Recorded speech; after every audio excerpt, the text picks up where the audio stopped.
Alhamdulillahirabbil alamin.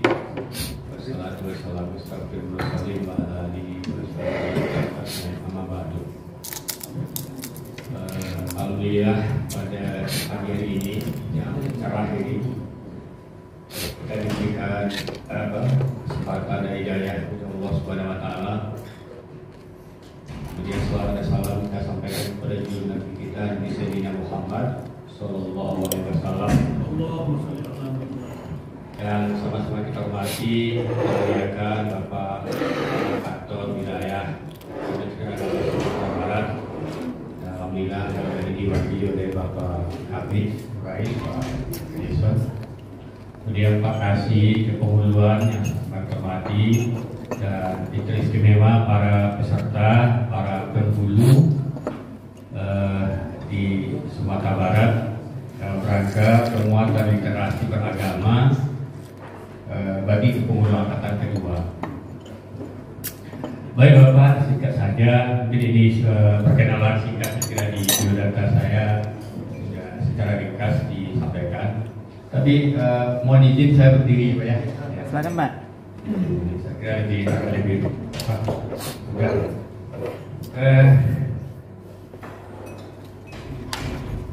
sedikit biodata sudah, kemudian saya mulai tulis itu sudah mulai sejak kelas 2 SMA.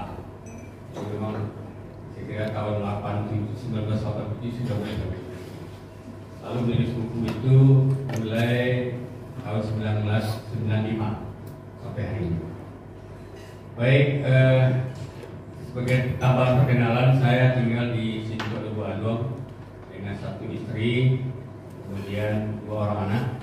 Yang besar sekarang kuliah di UIN Bandung semester 5 dan yang kecil semester 1 di UIN Jawa Barat. Baik, terkait dengan kepemuluan, ternyata pemulu itu ada juga 4 tingkat. Pertama, madya, muda, dan Utama. Itu kondisinya. Di wartawan juga ada. Wartawan itu ada namanya wartawan muda, wartawan madya, dan wartawan utama. Itu diuji kompetensi juga. Jadi diuji kompetensi dikatakan itu kebetulan saya alhamdulillah sudah berada di kompetisi wartawan utama. Kalau wartawan utama dia sudah boleh jadi pimpinan redaksi. Tapi kalau belum wartawan utama tidak boleh. Jadi ada juga tingkatannya Pak. Nah, saya alhamdulillah sudah sampai sana. Kemudian kepada saya diberikan tema terus tadi tentang bagaimana mengembangkan literasi karya tulis di kepemuluan. Baik, saya mulai masuk sedikit. Kalau bapak-bapak kan sudah paham lah soal pemulu, tapi sebagai pengantar tentu juga disamakan visi kita. Nama seorang pemulu adalah seiring dengan dinamika dan problematika sosial keagamaan yang makin pesat ya. Selain pengembangan tugas sebagai tokoh agama dan abdi negara, seorang pemulu juga dituntut untuk apa? Mengembangkan kompetensinya, kualitas profesinya. Untuk apa? Agar tampil lebih berwawasan dan memiliki daya kritis dalam apa? Dalam mengkaji isu-isu kekinian. Itu yang terkait dengan hukum Islam yang akan terus bermunculan di tengah masyarakat. Misalnya Pak, dulu ada bayi tabung, sekarang ada bayi tabung. Dulu ada orang kawin tidak ada pakai HP, sekarang mungkin tidak kawin orang dengan HP. Kayak gitu, kan isu-isu kekinian. Kalau sebetulnya, ya. Kemudian baru kita masuk itu soal pemulu ya. Kemudian soal karya tulis atau karya tulis ilmiah. Nah, saya ingin cari juga apa nyangkutnya karya tulis ilmiah itu dengan pemulu. Itu saya cari juga dasarnya. Nah, ternyata ada dasarnya gini. Dalam upaya meningkatkan kompetisi dan kualitas dan sumber daya manusia bagi pemulu profesional, maka pemerintah melalui Kementerian Agama juga mengadakan pagelaran kegiatan musyawarah baca kitab atau MBK dan karya tulis atau KTI, karya tulis ilmiah.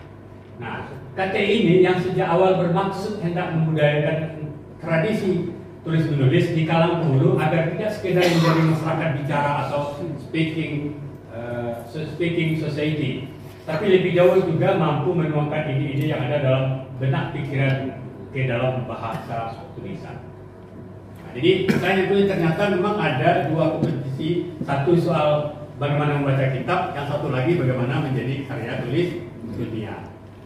Sebelumnya, nah artinya sebelum kita lanjutkan, setiap penghulu, setiap orang pasti punya ide, pasti punya gagasan, pasti punya apa namanya, ide, pikiran, dan pendapat lah terhadap sesuatu. Lalu pada dasarnya ide itu berada dalam tiga posisi. Posisi pertama, itu ide itu kita simpan dalam otak kita, dalam kepala kita, tidak pernah kita sampaikan kepada orang lain. Maka ketika kita mati, tidak ada orang yang tahu tentang ide kita.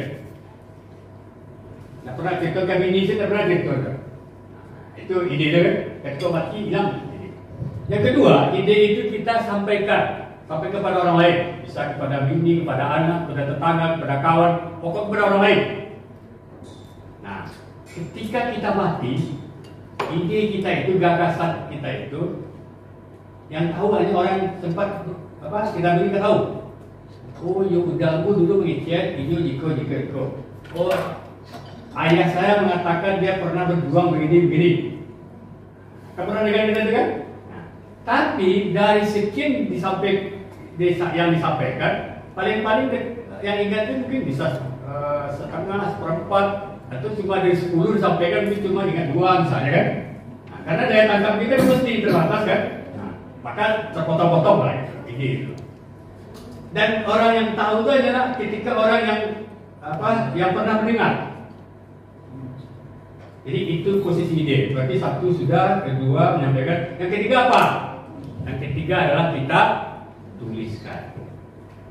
Nah, ketika kita tuliskan, maka orang yang tidak pernah bersentuhan dengan kita, tidak pernah bertemu dengan kita, atau jaraknya waktunya jauh dengan kita, dia akan tahu ide kita, dia akan tahu pikir kita. Itu dahsyatnya menulis. Malah kadang mengatakan, tokoh mengatakan, satu tulisan pena itu bisa menembus 1 juta orang otaknya. Kalau seperti saya ini, kalau saya hanya bicara seperti ini, paling dengan kita di ruang ini, paling dia sekitar 40-50 lah paling bawahnya kita. Tapi ketika apa yang saya sampaikan, saya tulis, lalu saya publish, itu banyak orang di luar akan tahu. Makanya perlu menulis. Saya katakan, kita alami, ketika menulis itu, walaupun kita tidak pernah bertemu dengan orang, dan hidup sekian tahun lalu, 10 tahun, kita masih bisa tahu dengan ide dan pikiran. Contohnya apa? Kita tahu Imam Syafi'i, benar kan? Di mana kita tahu Imam Syafi'i? Beliau hidup 300 tahun yang lalu, tidak pernah ketemu. Lalu di mana kita tahu? Karena beliau menulis dari karya. Baik, panjang jadi kita bisa diskusi duluan. Jadi 3 posisinya ya. Gimana kalau pemulu nanti mulai menulis, ya itu akan lebih dahsyat lagi. Silakan dulu.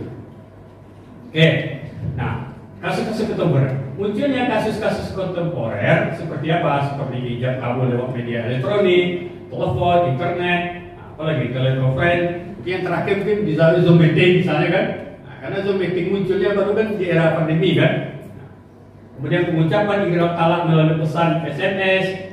Apalagi inseminasi penghamil buatan melalui teknik bayi tabung, bank sperma, dan seterusnya. KNRT dan kasus-kasus yang lainnya tentu menuntut penyelesaian hukum dari perspektif keagamaan, ya, secara personal dari seorang penghulu.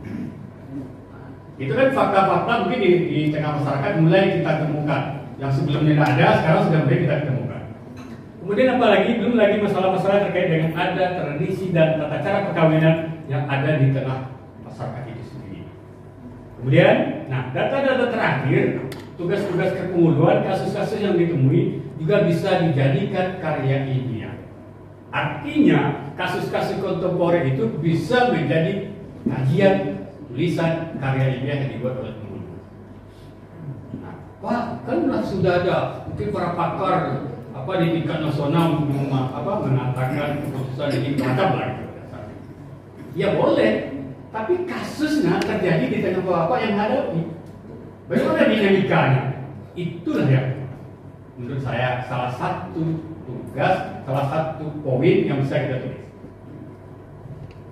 Oke, jadi bisa kita lebih banyak jalan. Silakan. Apa saja bentuk-bentuk karya ilmiah itu? Pertama, opini, artikel atau esai. Tulisan pendek yang di koran, media online. Ini 2 halaman, 3 halaman, mungkin dari 300 kata sampai 1500 kata. Itu ke kreasi, terserah. Saya kira Bapak tidak perlu catat lah, nanti minta aja penelitian. Iya. Saya sudah tinggalkan itu, bisa lebih konsen. Semuanya itu, kecuali yang saya ucapkan itu tidak bisa dicatat. Nanti ada YouTube-nya, Pak. Enggak kan? Ini direkam, Pak. Direkam ya, Pak. Baik, lanjutkan. Udah ya opini. Yang kedua apa? Resensi buku atau tinjau buku. Artinya Bapak amat membaca buku, sebuah buku baru kan, lalu ingin mengkritisinya, ingin memberikan apresiasi terhadap buku itu. Soal kelemahannya, soal kelebihannya apa buku itu. Lalu tulis.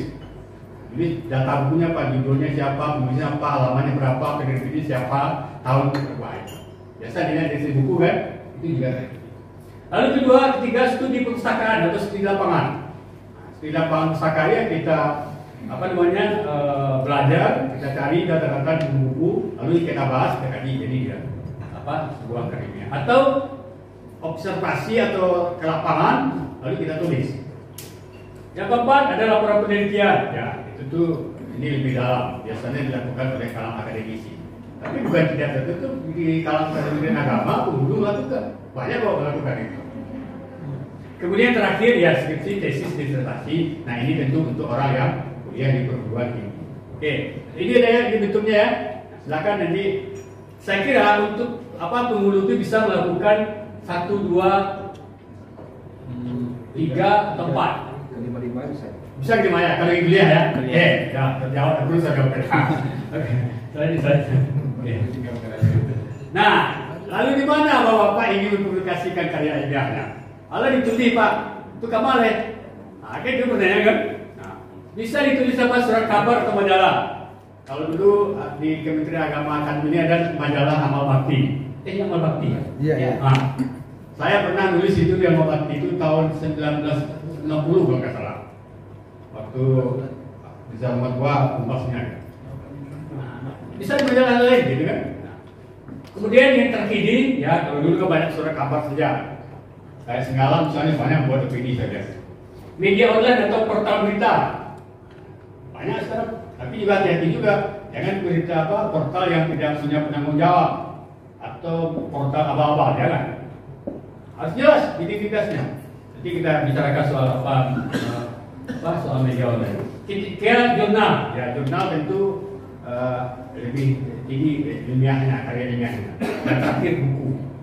Jadi menulis juga begitu. Sebagai wartawan misalnya, kalau menulis berita siapa, itu standar saja. Semua orang bisa. Lalu meningkat satu lagi, kalau dia wartawan, dia sudah bisa menulis buku, nah itu sudah naik kelas lah. Kalau di kepakatan mungkin 4D atau 4D lah gitu kan. Jadi boleh nulis. Lalu bisa juga tulis buku. Lalu jurnal. Nanti dia beda-beda ini lah cara penulisannya. Kalau wartawan nulis berita aja ya, kita wawancara orang udah tulis selesai, tidak ada pemikirannya. Tapi kalau buku, jurnal, itu sudah ini. Oke, baik. Terus selanjutnya, oke. Kemudian apa tips menulis praktis? Pertama, tentukan dulu masalahnya. Kira-kira yang ditulis. Lalu kalau kemudukan yang ditulis, sebetulnya banyak loh menulis. Karena dulu Bapak kan semuanya berhadapan dengan masyarakat soal perkawinan.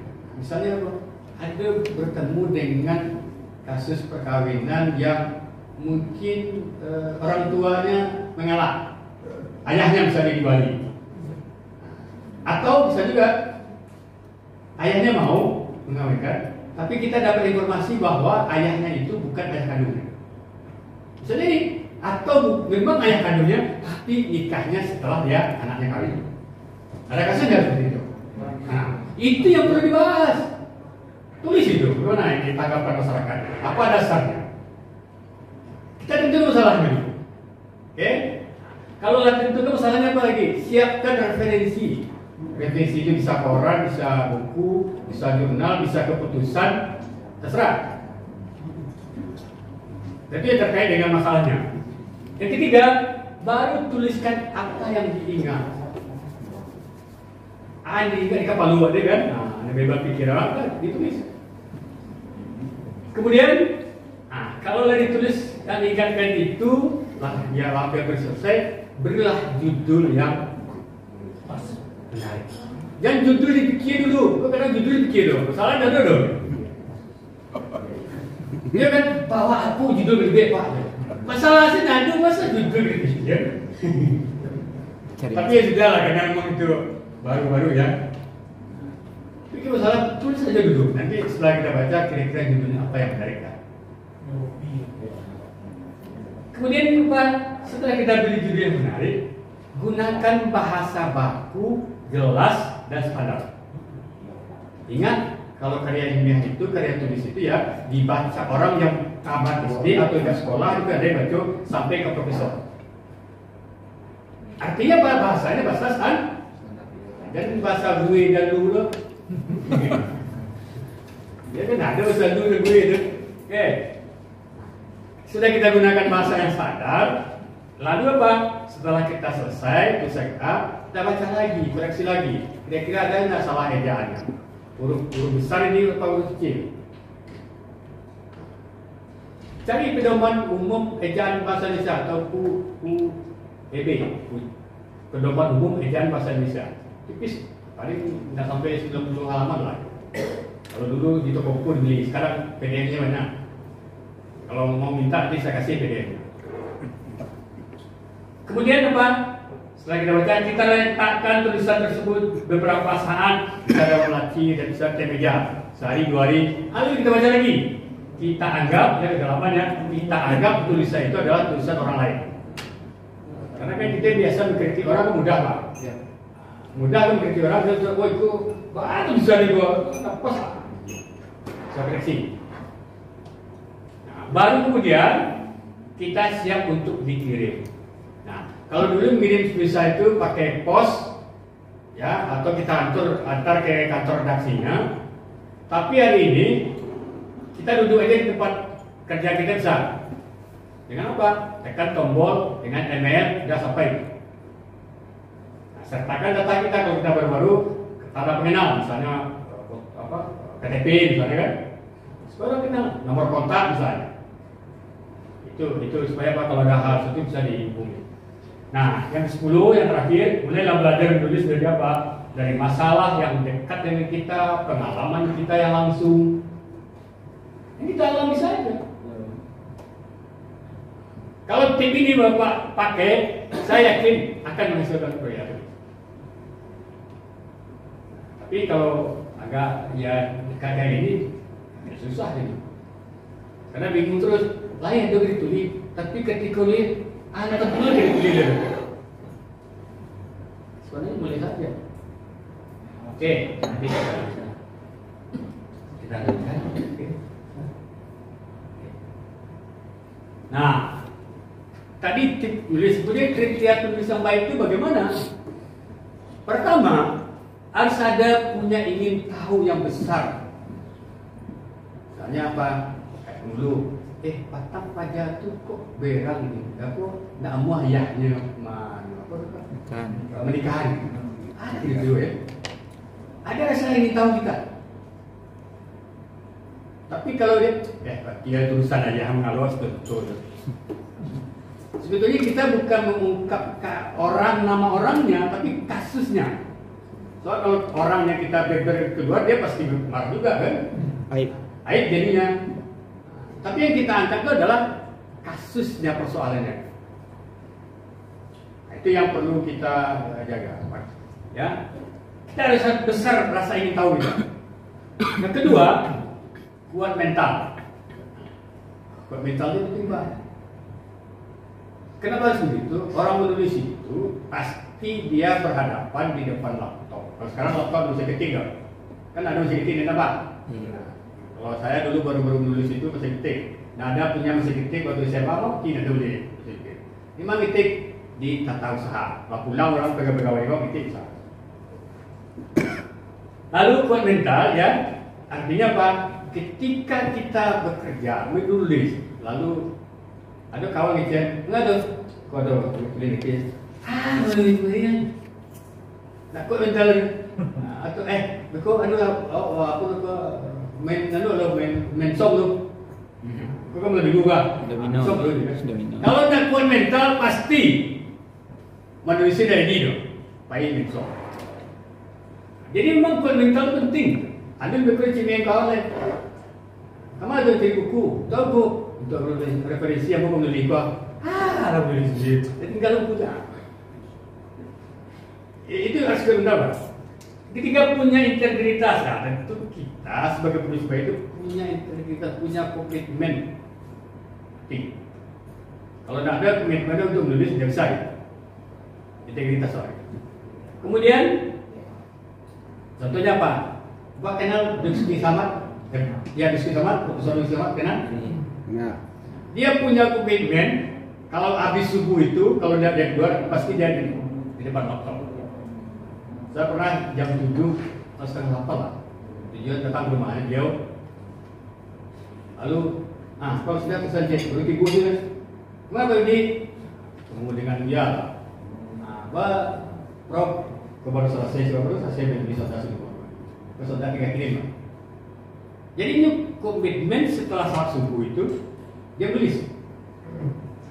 Itu artinya ada komitmen kita untuk menyediakan waktu tertentu. Kemudian yang keempat berpendidikan, ya pastilah penulis kalau tidak punya pendidikan dan sekolah itu mungkin kan. Pendidikan penting. Saya kira semuanya pemulung yakin saya sudah berpendidikan. Kalau kan harus. Kemudian dapat dipercaya. Penulis yang baik itu memang harus dipercaya. Kalau dia bohong, susah aja. Kalau sehari aja, Pak itu suka bohong aja kan. Kalau itu clear, pasti dia tidak penghulu, dia penghulu aja kan. Itu kan harus jadi, ya itu penting. Kemudian berani, ini berani itu penting. Dia berani mengungkapkan pikirannya. Kalau gue kok, ya salah apa? Kalau gue kecil lu dia gua, kecil aku dia gua nama dia dengar. Dia harus berani mengungkapkan. Kalau orang bilang ini ya ungkap saja. Nanti baru ide kita masukkan. Malah kadang-kadang penulis itu ya diadu kedua pendapat itu. Diadu maksudnya pendapat si A begini, pendapat si B begini. Mana yang benar? Menurut kita atau yang bukan yang benar, yang menurut kita mana yang pas? Boleh. Malah juga bisa membantah pendapat seseorang itu kalau kita punya dasarnya, punya pengalamannya. Nah, jadi artinya berani di sini kita harus berani mengungkapkan pikiran dan berani memulainya.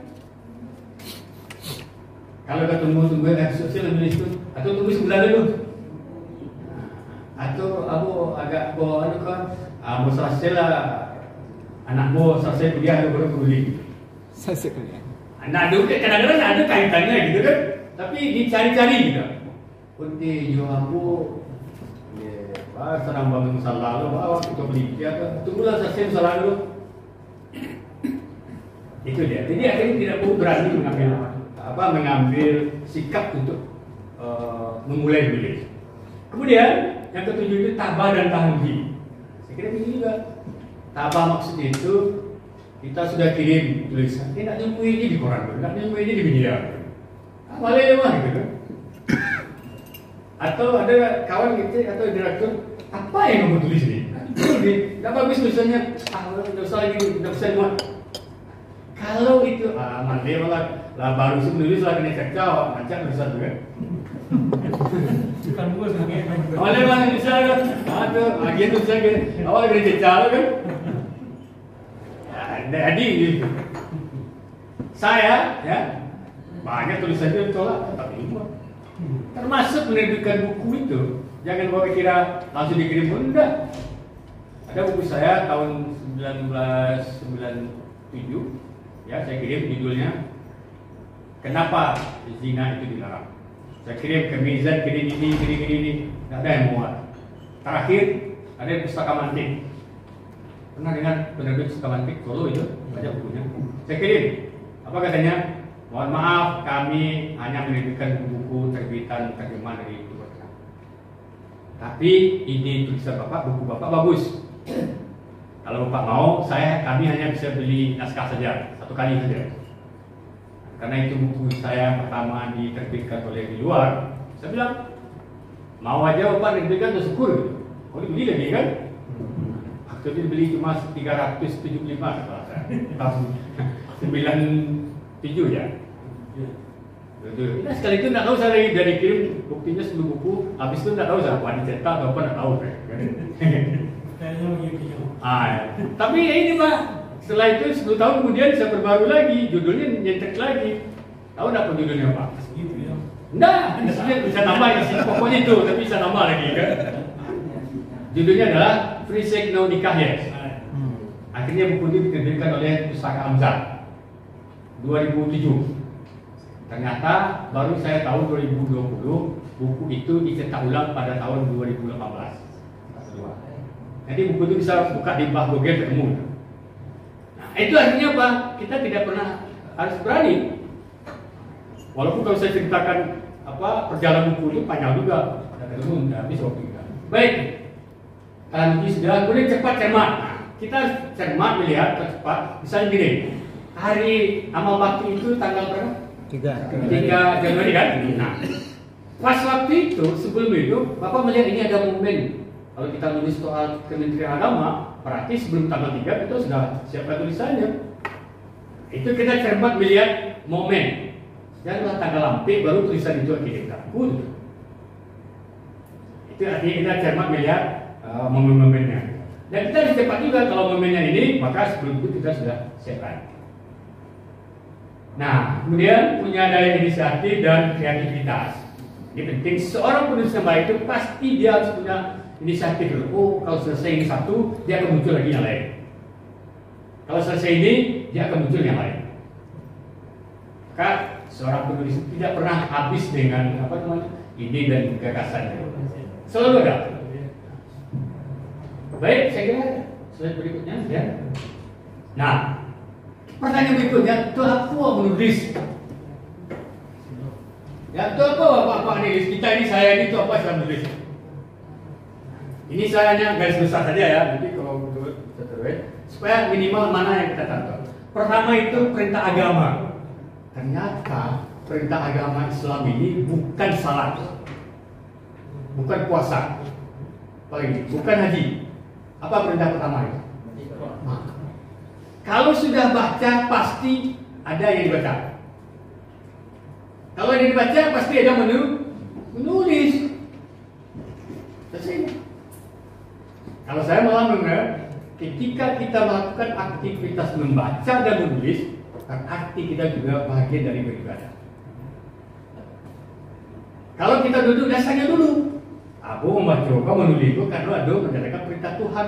Perintahnya aku ikrar selesai. Tapi kalau sekadar menulis, ambo belanja membaca, aku besok ke ujian, diperintah guru atau diperintah di Kemenak misalnya kan, itulah tapi ini. Itu pemahaman saya. Kalau yang bapak itu terserah kan. Kemudian baca sudah mengabdikan ide tadi sudah saya jelaskan. Kemudian naik pangkat. Nah, tadi sudah Pak Kapi juga bilang kalau naik pangkat ini juga harus nulis. Wajib dia tulis. Ya kan? Oke. Samanya kan sudah ada apa-apa aja, dosen, guru udah banyak pakai itu. Keempat, mengekspresikan pribadi. Jadi mengekspresikan bahasa seseorang, nampak juga. Saya itu mohon maaf Pak, saya ini biasa-biasa saja.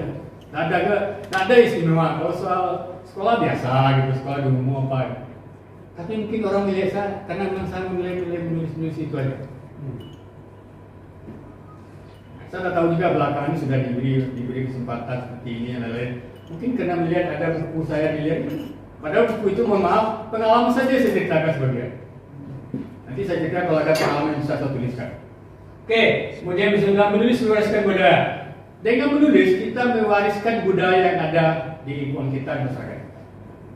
Termasuk budaya perkawinan di tempat Bapak. Karena perkawinan itu pasti tradisi perkawinan terus ada pengalaman. Apa secara ada pergantian. Contoh, di kampung saya di Padang Priaman, Pak. Saya di Kota Priaman. Dulu kalau ada yang Priaman kan ada ya, karena wilayahnya ada ya. Dulu kalau orang kawin, besok ke Baralik itu malamnya itu ada tradisi tamek kaji. Tamek kaji itu perempuan diundang guru-guru ngaji baca Al-Quran. Tapi hari ini tidak ada lagi, Pak. Iya. Betul kan? Saya baru tahu, mungkin di sisi agama kita lihat bisa, karena perkawinan adalah sakral, lalu harus dimulai dengan sakral, bukan dengan organ yang pakainya sorot. Hari ini kan sebenarnya seperti itu. Oke. Kemudian menghilangkan kepikunan. Ternyata menulis itu Pak, menghilangkan kepikunan. Banyak rata-rata penulis itu sampai akhir hidupnya, umur tua dia tetap menulis. Saya tahu salah satu ada namanya Matias di Padu, wartawan Kompas, rutin menulis di Beranda Press. Siapa lagi? Pernah dengar Rosihan Anwar? Tokoh orang kita kan, sampai akhir hayatnya dia tetap menulis. Saya punya beberapa bukunya Pak, tulisannya luar biasa. Kemudian ingin hidup 1000 tahun. Kira-kira bisa nggak kita hidup 1000 tahun? Paling banter 90 tahun, ya kan? Ya. Tapi orang yang menulis dia bisa hidup 1000 tahun. Apa contohnya? Tadi saya bilang Imam Syafi'i itu tahun berapa hidupnya? Sebelum tahun berapa 7 atau apa? Ya Pak, tapi sekarang masih bisa kita belajar sama beliau lah. Ya. Jadi kalau Bapak ingin hidup 1000 tahun, tulis. Kemudian memberikan gagasan produktif ya. Kita punya gagasan yang barangkali gagasan kita itu produktif, berguna, bisa dimanfaatkan oleh orang. Kemudian ini ternyata menulis itu juga menjadi terapi kesehatan. Pak, Bapak bisa lihat Pak. Jadi ada kasus Pak, mantan prajurit perang karena banyak membunuh orang, untuk sabatanya, karena itu misteriusnya. Lalu dia konsultasi dengan dokter, tanya dokter latar belakangnya. Akhirnya disuruh dokter, kamu Bapak ya Pak sekalian coba Bapak tulis apa semua pengalamannya. Tulis ini, karya tulis. Akhirnya mau dilakukan. Ternyata alhamdulillah dia sembuh Pak. Karena dituangkan dalam bentuk tulisan, dia tidak lagi misterius. Kalau apa suawannya trauma. Kalau tekanan itu, iya itu trauma macam-macam lah kayaknya kan. Tapi sembuh dia. Oke, silakan berikutnya. Nah, kemudian kepuasan batin. Ketika tulisan kita dibaca orang, lalu orang memberikan apresiasi, Pak Raja tulisan Bapak, Abu terkesan dengan apa? Kira-kira Bapak puas? Senang gitu. Jangan gitu. Oke, saya ikuti saja. Kemudian nama dikenal orang. Sama ini tadi, apa kita berhubungan, kita tidak pernah kenal tiba-tiba, dia aku senang membaca tulisan Pak. Kenal. Termasuk saya ini, mungkin orang sebagian besar kenal itu hanya lewat tulisan. Saya contohkan, buku saya Frisek Nolikayes itu cetak pertama itu 3.000, lalu mungkin terjual sekitar 2.500 lah. Artinya orang baca buku saya itu lebih dari 2.500. Kenapa? Buku itu ditaruh di perpustakaan, dijadikan rujukan, kan lebih Pak. Nah, kalau ada mungkin di rumah tangga, mungkin yang punya satu, mungkin yang lain juga baca. Itu dia. Sama lah kita beli buku seseorang, lalu kita tidak pernah ketemu dengan mereka, tapi kita baca karya. Kemudian, ini lagi kita 12 kita dapat honor dan dapat uang. Ya bisa juga. Nah, kita dapat honor, apalagi kalau itu lomba. Saya nggak tahu di Kementerian Agama sering juga saya dengar lomba itu. Lomba karya tulis kan, lumayan lah. Kemarin saya jadi juri lomba tulis PTKI. 1, 2, 3 dapat uang ya kan. Itu kan mudah-mudahan nggak tahu nanti mana tahu kepemuluan ini juga ada lombanya di tingkat sana. Kan bisa saja kan. Kementerian mengadakan. Apa ya Pak sekali terjawab itu? Apanya? Jadi juri. Juri itu ya. Lumayan lah. Buku tadi Pak. Buku, oke. Buku saya itu yang Frisek Nolikayes itu dikirim secara kalau penerbit itu biasanya Pak sekali 6 bulan dikirim. Jadi sekali bulan ada laporannya berapa yang terjual, dikirim. Biasanya honor kalau royalti namanya itu 10% dari harga buku. Kalau Bapak beli buku 50.000 berarti 5.000 untuk penulisnya. Satu buku. Nah, satu buah buku. Saya sekali kirim itu kadang-kadang awalnya ada yang 500, 100, tergantung tujuannya 1 juta. Kalau saya hitung itu 2.500, buku itu dijual 6.000. 6.000 kan? Berarti 6.000 kali 2.500. Itu aja. Tapi datangnya tidak sekali ini. Ya, itu satu. 15 juta. Kemudian Pak, yang pernah saya lihat, saya tidak hanya lihat, tapi juga bekerjasama dengan pihak-pihak terkait. Contoh dengan Pemda. Saya menamatkan S2 saya sebagian dari buku. Untuk wisuda saja kan? Wisuda saya Pak, saya kuliah di swasta di Padang. Waktu 96 saya sudah, uang kuliah wisudanya 450. Lalu saya berikan uang 200, saya boleh sudah. Kan utang 2,5 Pak. Jadi 2 tahun sebelumnya, setahun yang sebelumnya, ada Kota Padang buat ulang tahun. Kota Padang, saya tinggal di Padang. Lalu diajak buat bukunya. Bukunya itu diterbitkan dengan sponsor-sponsor. Saya juga cari, karena saya kuliah di tempat saya kuliah, Pak, buatnya di buku saya ini.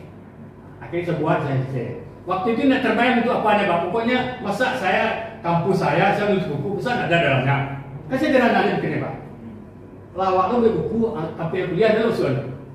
Kan bodoh ada kan? Usulan. Lalu saya sudah ada beberapa bulan orang-orang beli jasa.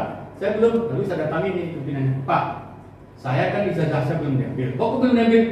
Ya kan ada utang Pak. Barang 250.000. Atau Pak, kalau dibaca dia jadi kelihatan Bapak, kedua buku Pak, Pak. Maka ya, mungkin ini tambah gitu kan. Artinya mau selesai jawab di buku gitu kan? Iya itu saja gitu. Oke, jadi itu soal honor Pak. Jadi honor itu saya tahun 90 itu nulis di beberapa koran pernah dapat 50.000, dapat 70.000, macam-macam tergantung korannya. Hari ini memang ya mungkin karena media banyak, apalagi media modern, kadang-kadang memang tidak sanggup lagi dia bayar honorariumnya. Tapi kan aktualisasi lagi kan bisa. Oke, kan ini ada beberapa manfaat, tidak hanya uang. Oke, saya lanjutkan. Kemudian menjernihkan pikiran. Ternyata kita menulis itu Pak bisa juga menjernihkan pikiran. Kenapa? Ya, karena kita ingin tahu juga. Oh ternyata menurut kita begini. Setelah kita selidiki, kita tanya lagi. Oh bukan begitu ya. Akhirnya kita semakin paham. Itu maksud menjernihkan pikiran kita. Lalu jalan spiritualitas, jalan untuk kegiatan keagamaan. Orang bisa lebih lebih meningkat spiritualnya dengan menulis. Kenapa? Dia ingin juga ingin tahu tentang sesuatu yang boleh jadi terus terkait dengan agama. Saya tahu Bapak anak. Kenapa saya menulis buku? Sebetulnya tahun 2 saya kuliah, saya berpikir tahun 92 kenapa ya Tuhan itu jangan kami lakukan mendekati saja udah dilarang. Makanya saya kalau minum bangkai udah dikerajuan, mandi yang udah dikerajuan, nanti pun tak mendaki sih dilarang. Namanya zina kan?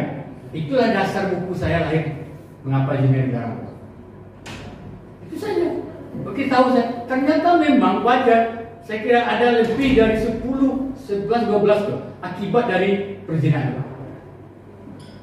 Kalau Pak tahu silakan baca bukunya. Apa saja. Dan termasuk bentuk zina itu macam-macam bentuknya. Saya jelaskan. Kemudian menulis itu juga memberikan informasi. Bapak tahu nggak? Tahun 1918 itu tsunami itu benar terjadi. Lalu perang Aceh, ada perang Aceh kan dengan Belanda. Ternyata Batuang dan Atok Rubio kan tahu Pak ada?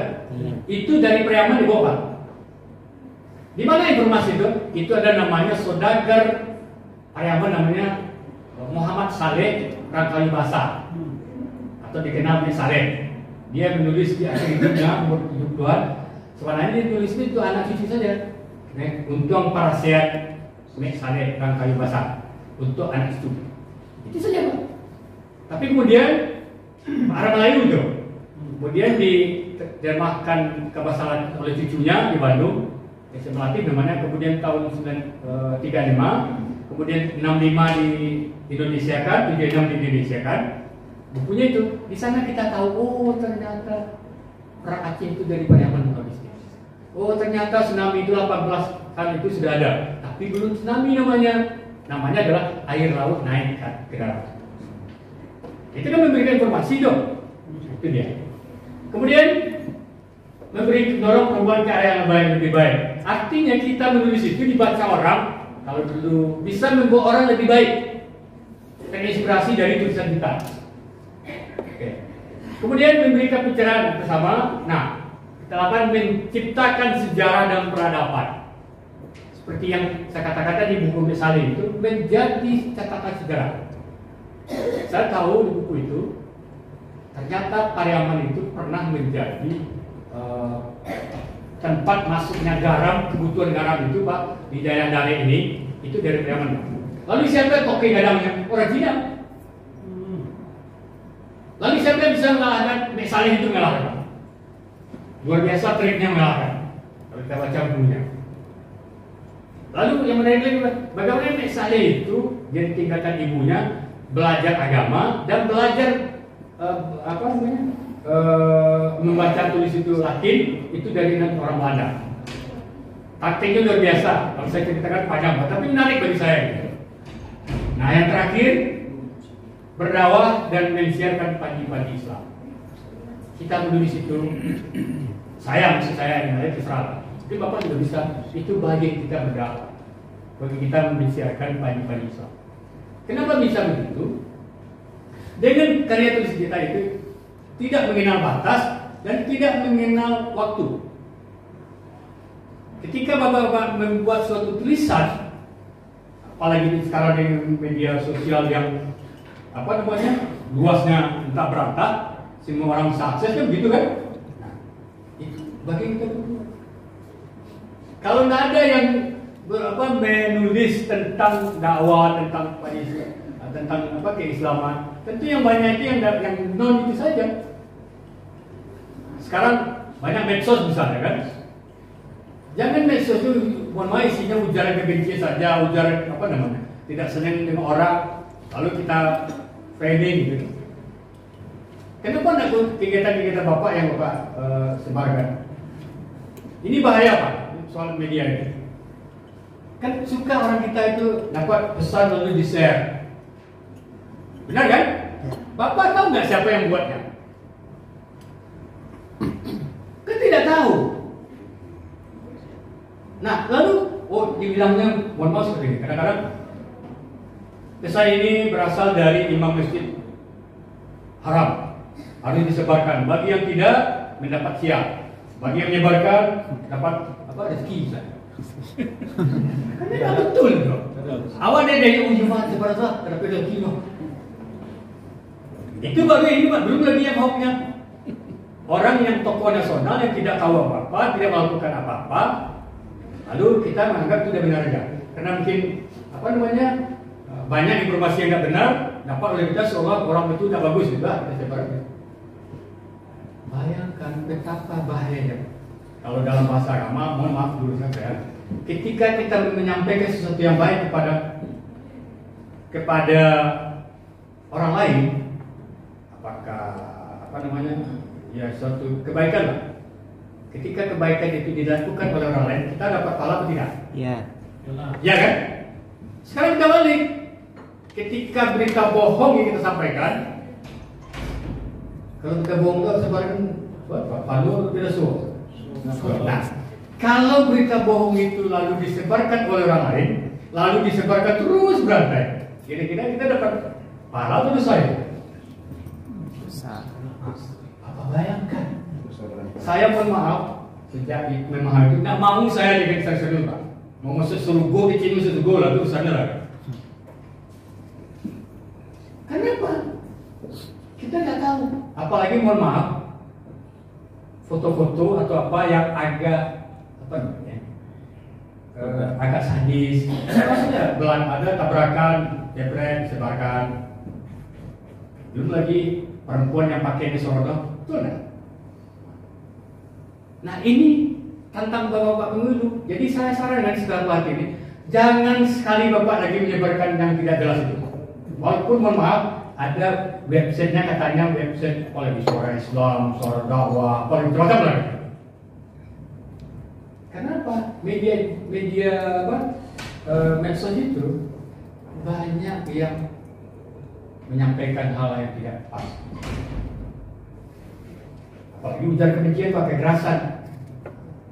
Untuk itu apa? Akan lebih baik Bapak menyebarkan apa kegiatan Bapak seperti itu. Tunggu dulu, saudara. Biar nanti datang mengaminkan orang, nggak apa-apa. Ketimbang orang yang tidak jelas. Itu saya kira penting ya, bagaimana kita menjadikan kesehatan. Oke, ini kita lihat tentang media online apa saja. Silakan mungkin bisa. Kita habiskan ini dulu, baru nanti kita tanya jawab lebih. Nah, ini pernyataan Imam Ghazali. Apa katanya? Kalau kamu bukan anak ulama besar, bukan pula anak seorang raja, maka bisa. Saya yakin ada yang anak raja di sini. Kan ada anak raja orang. Ada ini. Anak Jokowi. Ya, anak ulama besar saya kira enggak juga. Galayahnya raja. Ayahnya Rajo galanya. galah ya, tapi bukan anak raja kan? Tahu raja ya. Jadi kalau tidak punya kedua itu, maka Indonesia ini kata Imam Al-Ghazali. Lalu begitu kira-kira apa yang sampai Imam Ghazali kepada kita tentang urgensi menulis ilmu. Artinya betapa pentingnya menulis ilmu. Kemudian para ilmuwan Barat dan Islam dikenal karena karyanya yang fenomenal. Sampai itu saya kenal misalnya Aristoteles, Plato, Karl Marx, Al-Farabi. Kalau yang tadi itu mungkin non Muslim ya. Kalau Al-Farabi, Ibnu Rus, Al-Ghazali. Ini adalah segelintir orang yang membuktikan dirinya layak disebut sebagai apa? Intelektual dengan buku-buku yang dia suka. Mohon maaf, kita mungkin dari Sumatera Barat, dari Minangkabau, selalu membangga-banggakan orang Minang pendiri Republik, sebagian besar orang pendiri Republik, benar nggak? Ya. Tapi Bapak tahu nggak semuanya? Rata-rata mereka itu adalah pembaca, punya buku, punya karya. Contoh Hatta, siapa lagi? Sahril, Tamalaka. Saya nggak bayangkan, mohon maaf Pak, kalau dulu dia mengetik itu bagaimana? Ya kan? Kalau hari ini dengan laptop ini putar balik, kita juga balik, naskah itu tidak ada masalah. Saya masih mengalami menulis dengan ketik itu, udah sampai di bawah Pak, ternyata baris terakhirnya salah. Terpaksa enggak? Itu. Saya tidak bayangkan Pak, para tokoh itu tebal-tebal jilidnya gitu.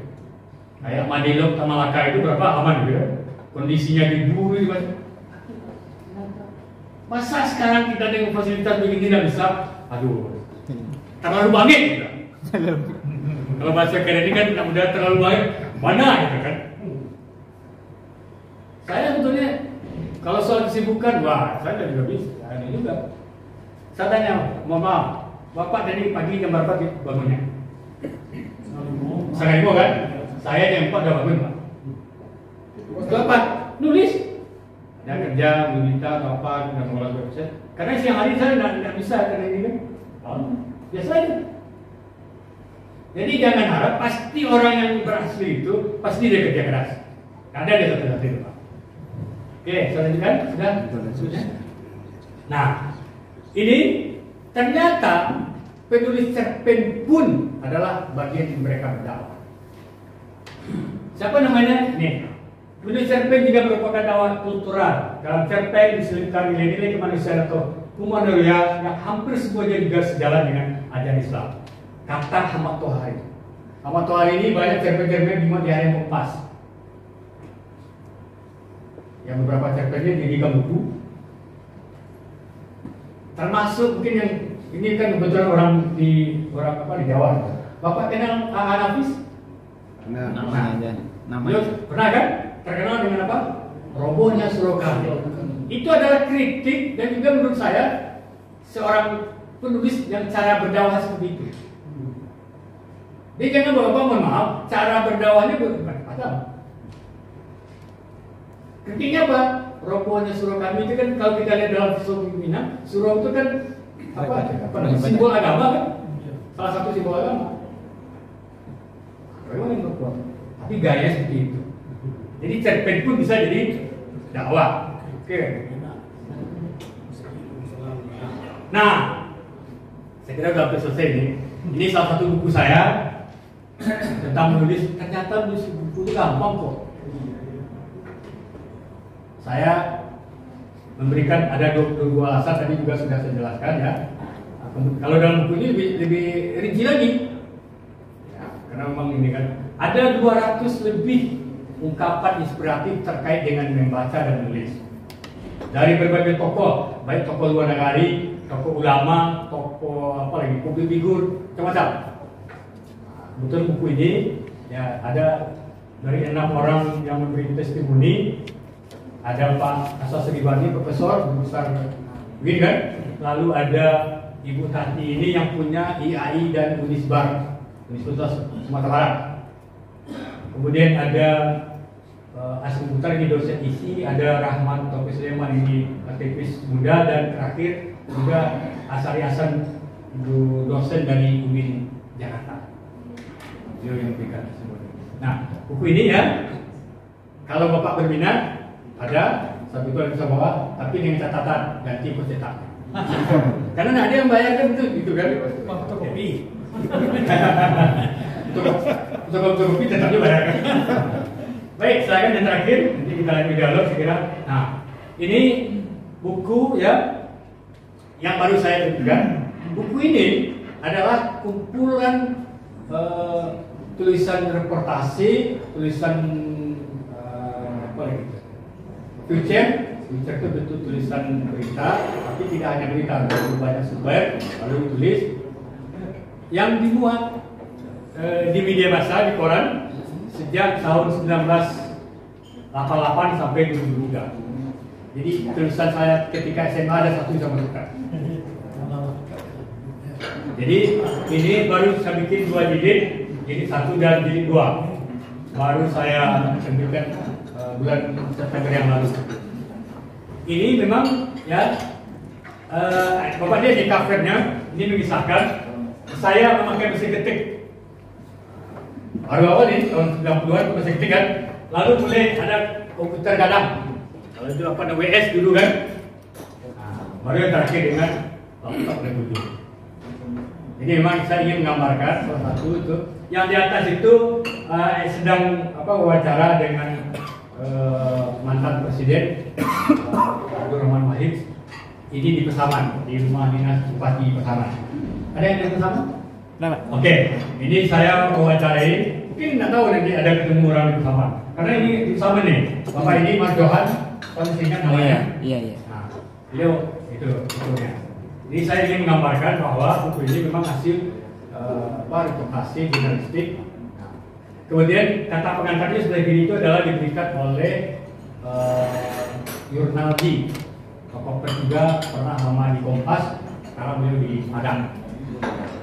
Nah, saya ingin menggambarkan bahwa menulis itu memang ibarat kita belajar naik sepeda. Mungkin Bapak sebagai pernah belajar sepeda kan? Ya awal-awalnya kan jatuh, kadang masuk bandar, kadang apa yang ada pagar kan? Lah pada darah lucu kan. Tapi pertanyaan kadang-kadang kena merah kayak itu kan. Jangan kok pada dia sudah awal kan? Itu darah kan. Lah sudah awal jatuh, awal kena merah kan. Tapi pertanyaan berikutnya, pernahkah kita berhenti setelah sepeda? Tidak. Sebetulnya menurut Bapak juga seperti itu. Lari cemeng ini di kawan, bukan yang berarti malah sebab menjadi Pak. Tapi kalau berarti malah yang dan talon seperti kawan dari dulu aja kan? Ada sebenarnya juga. Ada ada dulu kan? Itu dia. Kalau soal ide Pak banyak kok, yakinlah. Saya punya pengalaman lagi. Ada buku saya, Anakku, Kenapa Masuk Pesantren. Aku tanya Pak, tahu nggak Pak buku itu lahirnya apa? Karena saya 2 anak saya ketika tamat SD kelas 6, saya masuk ke pesantren, kedua-duanya menolak. Nah anak saya menolak ada Pak. Kawan kamu lalu dia menolak. Coba ya Pak ada. Tapi saya tegas ketika anak ini, saya cari pengalaman ini. Jadi buku itu judulnya Anakku Kenapa Masuk Pesantren. Lalu saya ambil isinya di samping berbagai literatur tadi, lalu semua tokoh-tokoh nasional yang pernah sukses dan belajar di pesantren. Di antaranya siapa? Saya masukkan. Di Masudin, Kemal Hamid, apa lagi? Saya ingat. Ada beberapa lah pokoknya tokoh-tokoh personal itu. Supaya apa yang menggambarkan ini loh, orang-orang pesantren juga bisa jadi ini, jadi itu. Cerita anak saya ini, maka saya dari bukunya Pak. Ketika anak ini biasalah anak SD S6 dia terima rapor dari majalah, lalu dia bilang ya kan kawan gagal terima ya, kan kawan besok yang daftar ke SMP Globalet, betul saya tinggal di Steba. Saya bilang ke anak ini udah terima, ya oke. Besok saya antarkan ke pesantren di ringankan Bukit. Saya tinggal di Padang nih, langsung diprotes, ya ayah. Betul namanya Putri kan maunya di SMP. Nah, ada cerita, lalu ada kawan dengan kawan sekolah lo. Ya, iya anak kan pernah masuk SMP, mau bisa itu. Sebenarnya kok dipasuk-pasuk lo? Jawab saya kepada anak perempuan, kalau mau juga masuk SMP silahkan. Tapi ingat, ayah tidak mau tahu urus sendiri. Gampang saja. Akhirnya apa? Dia nangis, biasalah karena nangis kan, kamar udah selesai. Besok saya antarkan ke pesantren. Apakah selesai urusannya? Tidak, Pak. 3 hari kemudian saya datang lagi. Dia kelihatan dikejar saya lalu di pangku, biasalah anak kan. Dia minta pulang. Minta pulang. Ini kan supaya Bapak tuh dari pengalaman nulis bukunya. Minta pulang lalu sampai bilang, kenapa? Udah bisa ada kakak, udah bisa ada macam-macam lah kan. Lalu lewat kakak kelasnya. Kenapa Putri? Udah ini. Saya bilang, nah, di rumah ada kakak, di situ ada kakak. Yo, kalau terangkat ibu. Oke, besok ibu ya bawa. Seminggu kemudian bawa ibunya dah selesai. Selesai juga belum juga tidak tahu. Ada juga masalah nih. Apa? Biasa nih pesantren itu awal pasti penyakitnya adalah kata-kata, kada, betul kan? Kada asal kan? Nah, lagi, yang nama misalnya lah, lagi, baru pulang belum dulu, padahal dia. Nah, itu sekitar 6 bulan lah, selesai. Selesai pertama ini, yang kedua itu anak saya, laki-laki, jaraknya cuma kalau adiknya, kakaknya kelas 3, baru adiknya kelas 2, adiknya akan masuk ke pesantren. Setiap pulang kakak ini ceritanya adalah cerita masalah-masalah saja di pesantren. Yang ini hilang lah, yang ini hilang, pokoknya yang seram-seram Pak. Yang kan wajar itu kan? Gimana? Iya, ini hilang mandi susah macam lah gitu kan. Tiba anak kedua nih kayak ini, sama juga. Saya kan udah terbayang nih. Lagi-lagi, ya, kalau daftar ya apa itu ya, duduk bohong. Besok putra, itu nama putra. Besok putra saya antar ke kakak. Protes juga. Tambahnya orang rumah saya itu saya lihat. Mana dari Pasuk? Kok dulu si Putri dari Pasuk, kok di putra ke dia? Nah yang begini, bisa saya antarkan. Yang ketika saya bilang itu, nah ini juga karena adiknya ini nak mau lawan tadi karena kakaknya udah dilihat. Saya tegaskan. Nah dia langsung saya kamar nangis sudah selesai. Besok diantarkan. Alhamdulillah kedua-duanya tamat minimal ya, kalaupun tidak sampai tamat yang perempuan sampai kelas 3 karena dia pindah SMA. Saya kira bisa gabung, ternyata nggak kuat lagi dia kan. Yang laki-laki sampai kelas 4 dan masuk juga SMA. Saya nggak tahu juga apa yang perempuan itu ketika di SMA dia dapat undangan di UIN Bandung.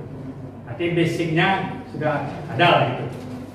Jadi apa? Dari pengalaman itu saja saya dapat buku. Jadi kan apa namanya? Bapak bisa bikinnya Bapak, yakin saya. Cuma memang ada proses, tidak bisa tiba-tiba. Kadang butuh bisa bertahun Pak. Bisa 3 tahun, 4 tahun. Ada masalah. Saya katakan kayak buku saya mengapa zina dilarang itu.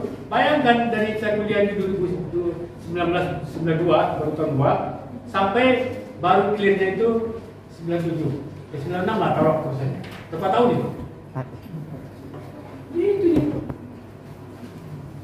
Jadi memang tidak bisa cepat-cepat gitu.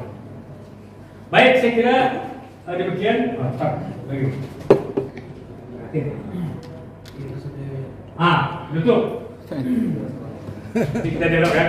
Kunci menulis karya ilmiah itu adalah membaca. membaca, kemudian baru menulis, dan terima kasih. Assalamualaikum warahmatullahi wabarakatuh. Kita jalan. Alhamdulillah.